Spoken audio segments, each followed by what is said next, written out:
स्थानीय युवकों को रोजगार देने की मांग और पुनर्वास की मांग पर पेंच ओसीपी का कामकाज ठप कर आंदोलन किया गया। इस दौरान सिदुली बचाव कमेटी के अध्यक्ष सुमित चैटर्जी और खांदरा ग्राम पंचायत प्रधान श्यामलेंदु अधिकारी ने कहा कि बीते 1 सालों से हम लोग ईसीएल के विरुद्ध आंदोलन कर रहे हैं। सिदुली ओसीपी से हम लोगों का कुछ मांगे था, ईसीएल लिखित करार के साथ मान गई थी, लेकिन अब अचानक से ईसीएल हमारे मांगों को मानने से इनकार कर रही है।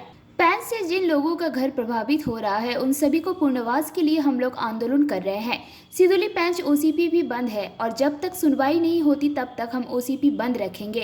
आंदोलन में सिदुली ग्राम पंचायत के प्रधान श्यामलेंदु अधिकारी, मुन्ना साव, चंदन ठाकुर, वसंत बुड़ाई, उत्तम दुबे, अरुण गुप्ता, दरोगी कवेट, राजेश पासवान मुख्य रूप से उपस्थित रहे। দেখুন এখানে জানি না কার কি পার্সোনাল ইন্টারেস্ট আছে, কারণ আপনারা হয়তো জানেন যে সিদুলি বাঁচাও কমিটি আজ 1.5 বছর ধরে সিদুলির মানুষের স্বার্থে আন্দোলন করছে। তো সেই আন্দোলন আজ থেকে 1 মাস আগে ফলপ্রসূ হয়। আমাদের যেগুলো দাবি ছিল ইসিএল কর্তৃপক্ষ সেগুলো মেনে নিয়েছিলেন। আমাদের ব্লক নেতৃত্ব তথা জেলা পরিষদের কর্মাধ্যক্ষ মাননীয় কালবরণ মণ্ডল মহাশয়ের হস্তক্ষেপে এই আন্দোলন উঠে এটা আপনার অক্টোবর মাসে। তো তারপর কাজ চালু হয়, কিন্তু তখন যে সমস্ত কথাগুলো হয়েছিল আমাদের ব্লক নেতৃত্বর সামনে সেগুলো কিন্তু ইসিএল কর্তৃপক্ষ একটা মানেনি বলতে, যেমন অলরেডি এখন সার্ভে চালু হওয়ার কথা ছিল, সেই সার্ভে 2 দিন করে বন্ধ করে দিয়েছেন ওনারা। এছাড়াও এখানে যে লোকাল বেকার যুবকদেরকে নিয়োগ করা, যেটা একটা সুষ্ঠু পদ্ধতি আমাদের ব্লক নেতৃত্ব এবং বিধায়ক সাহেব বলে দিয়েছিলেন, সেই সুষ্ঠু পদ্ধতির মাধ্যমে না হয়ে নিজেদের মন মর্জি মাফিক, হয়তো এখানে লোকাল অনেক পাবলিক এসে আমাকে বলছে, আমি সঠিক জানি না, যে এখানে টাকার বিনিময়েও লোক রিক্রুট হচ্ছে। তো সেই কারণে এখানকার লোকাল বেকার যুবকরা এবং যে এখানে যারা এফেক্টেড পারসন তারা কালকে এখানে একটা বিক্ষোভ কর্মসূচি করে এখানে কিন্তু কাজটা বন্ধ করে দেয়। তাদের বক্তব্য হচ্ছে যতক্ষণ না পর্যন্ত এখানে সঠিক পদ্ধতিতে রিক্রুটমেন্ট হবে, সব কিছু সঠিক পদ্ধতিতে হবে, ততক্ষণ কাজ বন্ধ থাকবে। তো সেই কারণে তারা কালকে শান্তিপূর্ণভাবে অবস্থানের মাধ্যমে বিক্ষোভ দেখিয়ে শান্তিপূর্ণভাবে সব কিছু তারা করে এবং এখানে কাজ বন্ধ থাকে।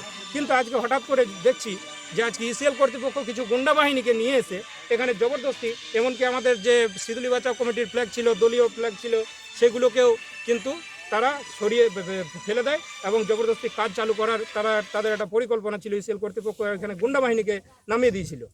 তো তার প্রতিবাদে আজকে আমাদের যে সমস্ত এলাকার এফেক্টেড পারসন, মা বোনেরা, ভাইয়েরা যারা আছেন, তারা কিন্তু আজকে রাস্তায় নেমেছে। এখানে কিন্তু তারা অবস্থানে আছে, তারা মাটিতে বসে পড়েছে যে এখানে গাজোয়ারি কোনো রকম চলবে না, কারণ আমরা এখানে প্রত্যেকেই ভূমিপুত্র।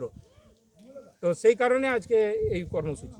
এবং তারপর ওই গুন্ডা বাহিনী যখন এখানে দেখলো, যখন আমি পাবলিকের সমর্থনে, কারণ আমি অ্যাজ এ পাবলিক রিপ্রেজেন্টেটিভ তাদের সমর্থনে সবসময় আছি এবং থাকবো, আগামী ভবিষ্যতেও থাকবো। তো তারা যখন এখান থেকে তারা যখন পারলো না, তো তখন আমার কাছে এইমাত্র কিছুক্ষণ আগে খবর এলো তারা পঞ্চায়েতে যে হামলা করেছে। তা আমার একটাই প্রশ্ন এই আপনাদের সাংবাদিক বন্ধুদের কাছে, যে তারা এদিকে নিজেদেরকে বলছে যে তৃণমূল, আমরা তৃণমূল, কিন্তু ঘটনা হচ্ছে যে আজকে খান্দ্রা গ্রাম পঞ্চায়েত হচ্ছে তৃণমূলের পরিচালিত পঞ্চায়েত এবং যে আমি যে প্রধান খান্দ্রা গ্রাম পঞ্চায়েতের, আমিও 98 থেকে পার্টিটা করে এসেছি এবং আমাকে দল ওই জায়গাতে বসিয়েছে তাদের সিদ্ধান্ত মতো। हम लोग माइंस बंद किए, ठीक है। आज हम लोग सुने ईसीएल कर्तृपक्ष जबरदस्ती यहाँ का माइंस चालू करेगा, ठीक है, इसीलिए हम लोग यहाँ पर प्रेजेंट हुए हैं। हम लोग का ईसीएल के साथ जो आलोचना हुआ था एडीडीए चेयरमैन तापस बनर्जी के, वहाँ पर से हम लोग आलोचना चल रहा है। आप लोग को सब कुछ की जानकारी है। सिदली बचाओ कमेटी का बैनर के नीचे हम लोग की लड़ाई चल रहा था सिदली ग्रामवासी का, और ये आंदोलन 1.5 साल से चल रहा है, करीब 1 साल के ऊपर हो गया। इस आंदोलन में हम लोगों के साथ एक जो एग्रीमेंट ईसीएल का हुआ था, उस एग्रीमेंट में ईसीएल क्लियरली बोला था कि हम सर्वे करके एक कमेटी फॉर्मेशन करके उसके बाद ही किंतु खनन कार्य चालू करेंगे द्रुत गति में। यहाँ क्या हुआ, ईसीएल कर्तृपक्ष अपना खनन खनन कार्य चालू रखा, लेकिन कोई सर्वे नहीं किया, कोई यहाँ का आदमी का यहाँ का कोई आदमी का ये नहीं किया, मैनेजमेंट नहीं किया, मैंने कोई आदमी का प्लॉट मैप स्केचिंग करके उन लोग का हाथ में हैंड ओवर नहीं किया। उस बेस पे कोई हैंड ओवर नहीं करके यहाँ पे उच्छेद और ब्लास्टिंग का काम चालू करने जा रहा था। इसी मूवमेंट में हम लोग पहुँच गए, ब्लास्टिंग का काम बंद करवाएं और यहाँ पे माइंस जो घर द्वार तोड़ने के लिए किया जा रहा था उसको हम लोग बंद करवाएं। मेन यहाँ हम लोग का कारण था कि उच्छेद अगर कर देगा, इस घर को अगर तोड़ दिया जाएगा बिना कोई प्रूफ का, बिना कोई कागज का, तो कल हम लोग कैसे इस घर में रहेंगे, कैसे हम लोग को घर मिलेगा। हम लोग के पास कोई ऑप्शन नहीं था। अभी तक रिहेब और रिसेटलमेंट कमेटी गठन नहीं हुआ है, तो हम लोग को कौन रिहेब करेगा, कौन रिसेटलमेंट देगा, क्या हम लोग का रिसेटलमेंट होगा। इसी बेस पर हम लोग यहाँ पर आंदोलन किए और हम लोग का ये लड़ाई चल रहा है। आप लोग का मैनेजमेंट के साथ कोई बात नहीं हुई? हम लोग के साथ मैनेजमेंट का दीर्घदिन बात हुआ है। मैनेजमेंट हम लोग को कोई गुरुत्व नहीं देके अपना मनमर्जी से काम चालू कर रहा था। तो सोच रहा था कि ईसीएल इसी तरह से अपना काम चालू रखेगा और इसी तरह से अपना काम कर लेगा।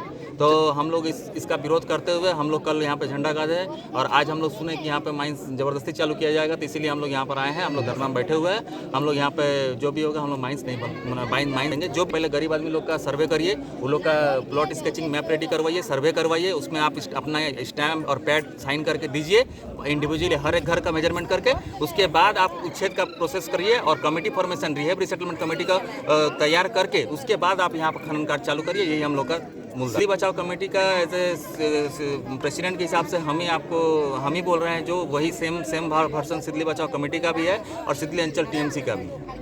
रोजगार देखा जाए तो सिद्धली में तो बेरोजगार का संख्या बहुत ज़्यादा है। यहाँ तो ईसीएल में काम करने वाले वर्कर से बेरोजगार का संख्या बहुत ज़्यादा है। मैंने करीब आप पकड़ लीजिए, आपको क्या ईसीएल खाली एक भावताबाजी देता है, ईसीएल करना नहीं चाहता। अगर करता तो आज यहाँ पर हम लोग को इस तरह बैठना नहीं पड़ता। आगे चल करके ईसीएल अगर जबरदस्ती से कोई चाहेगा कि आदमी का साधारण मनुष्य का स्वार्थ में आघात करके हम खनन कार्य चालू करेंगे, तो साधारण आदमी आके उसको बंद करेगा, क्योंकि अपना घर द्वार का लड़ाई कोई जैसे छोड़ नहीं देगा, क्योंकि ये घर द्वार का लड़ाई है।